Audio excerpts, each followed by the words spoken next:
And just for the record, Ernie Galindo and Deborah Davino are here supporting you, but they didn't ask to speak. So, is that correct? Okay.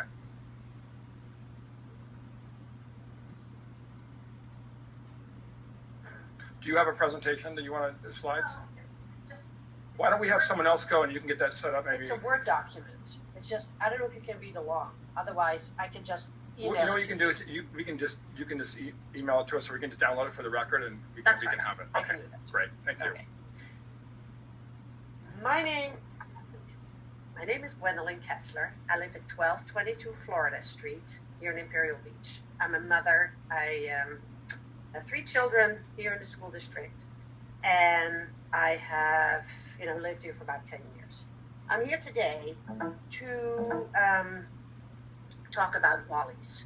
I've been on the Facebook group, and I was initially really taken away by the mob mentality I saw against Wallys. So there was all this crazy stuff going on, and I thought, let me find out the facts. So I got from the health department last week, for 3 years, I got the records, and I went through that this entire week to see how many violations there were. There were 18 types of violations, of some of them which can really get you sick, like food which is too hot or too cold. There were at least the last 3 years, there were like at least 10. Now, Save-A-Lot's owned by the same person, about the same story. So one thing, I did sit down with a health department person, and I talked for about an hour, and there's a couple things I want to share with you I did not know about that. And, I see we have a city attorney here, so if I'm a little bit off on the law, please, don't take that personal. But I found out that a grocer or merchant does not have to give a refund on perishable foods in California. Now, most stores do that as a courtesy, but they don't have to. Wally absolutely does not. Also, when you file a complaint with the inspector, they come within 3 to 5 business days. By that time, the food you're complaining about is gone. And I understand that the city of Imperial Beach can only do so much. But I hear now a lot that let's just have the health department take care of it.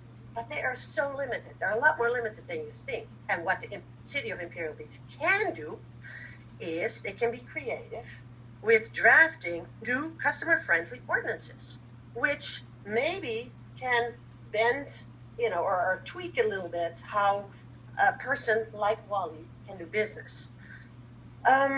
Then one thing I also found out, and that's one thing which was really amazing to me. When the health department comes out, they rate a store. Every store or restaurant starts off with 100 points. Then they have major violations and minor violations. Minor violations are the stuff that can still get you really sick, like food they sell, like deli food, and it's in the danger zone for too long.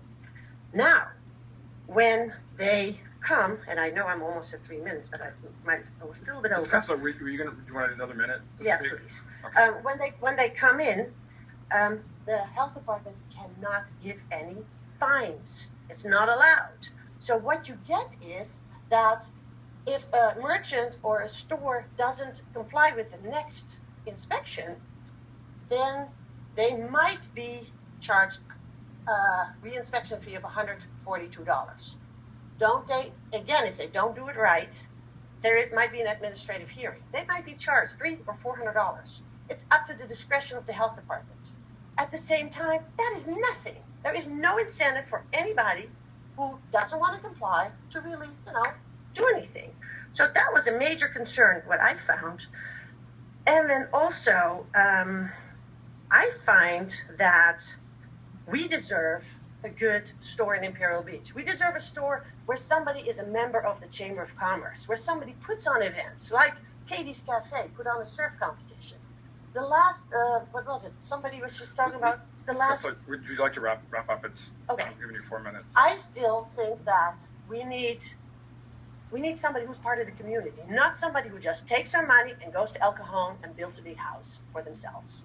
We need a community which, you know, has a store where everybody can shop and feel that they got their money's worth instead of feeling that they're cheated. And you guys miss out on all the taxes right now because people are boycotting Wallys. So it hurts the city.